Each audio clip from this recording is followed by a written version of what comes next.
السلام علیکم پیارے دوستوں، اکثر لوگ پوچھتے ہیں کیا دنیا میں واقعی 40 ابدال ہوتے ہیں؟ کیا یہ اللہ کے خاص بزرگ ہوتے ہیں؟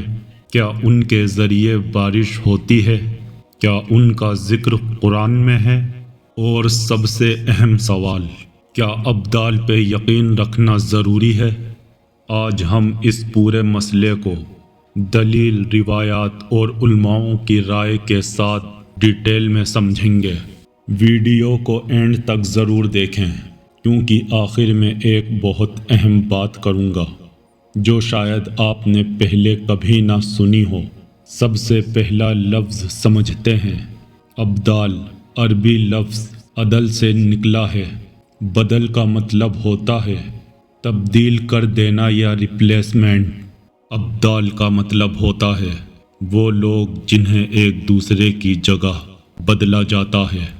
روایات کے مطابق جب ان میں سے کوئی وفات کرتا ہے تو اللہ اس کی جگہ کسی اور نیک بندے کو چن لیتا ہے، اس لیے انہیں ابدال کہا جاتا ہے۔ یہ ایک سلسلہ چلتا رہتا ہے۔ سیدھا جواب، قرآن کریم میں ابدال الفاظ کا ذکر نہیں ملتا، لیکن قرآن میں یہ ضرور ہے کہ اللہ کے کچھ خاص نیک بندے ہوتے ہیں، جیسے اولیاء، متقین، صالحین، مگر 40 ابدال کا کانسیپٹ قرآن میں نہیں ملتا۔ یہ بات یاد رکھنا بہت ضروری ہے۔ اب یہاں سے مسئلہ تھوڑا گہرا ہو جاتا ہے۔ کچھ روایات میں آتا ہے زمین 40 مردوں سے خالی نہیں ہوتی، ان کے ذریعے اللہ بارش نازل کرتا ہے اور عذاب کو دور کرتا ہے۔ لیکن یہاں ایک اہم پوائنٹ ہے، ان روایات کی سند پر محدثین کا اختلاف ہے۔ کچھ علماء نے انہیں ضعیف کہا ہے، کچھ نے حسن کہا ہے اور کچھ نے قابل قبول کہا ہے، یعنی یہ روایات صحیح بخاری یا صحیح مسلم کی لیول کی نہیں ہیں۔ اس لیے مسئلے میں اتحاد ضروری ہے۔ مختلف روایات میں مختلف تعداد ملتی ہے۔ 40 ابدال سب سے مشہور روایات ہے۔ 30 کا ذکر بھی ملتا ہے، 7 کا ذکر بھی ملتا ہے، کچھ روایات میں 300، کچھ روایات میں 3,04,007 اور 1 تک کا ذکر ملتا ہے۔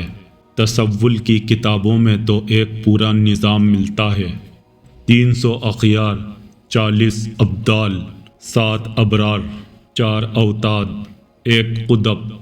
لیکن یاد رکھیں یہ تمام تفصیلات قرآن اور صحیح حدیث سے قطعی طور پر ثابت نہیں، یہ زیادہ تر صوفی روایاتی نظام کا حصہ ہے۔ ابدال کا کانسیپٹ سب سے زیادہ صوفی سلسلے میں مشہور ہوا۔ ان کے مطابق یہ لوگ اللہ کے خاص بندے ہوتے ہیں، ان کے ذریعے دنیا میں روشنی نظام چل رہا ہوتا ہے۔ مگر اہل حدیث اور کئی محدثین اس بات میں احتیاط کرتے ہیں۔ وہ کہتے ہیں جب تک کوئی بات صحیح حدیث سے قطعی ثابت نہ ہو اسے عقیدے کا حصہ نہیں بنانا چاہیے۔ سیدھا جواب، ابدال کا عقیدہ اسلام کے بنیادی ارکان میں شامل نہیں، نہ یہ ایمان کے 6 ارکان میں ہے، نہ اسلام کے 5 ارکان میں۔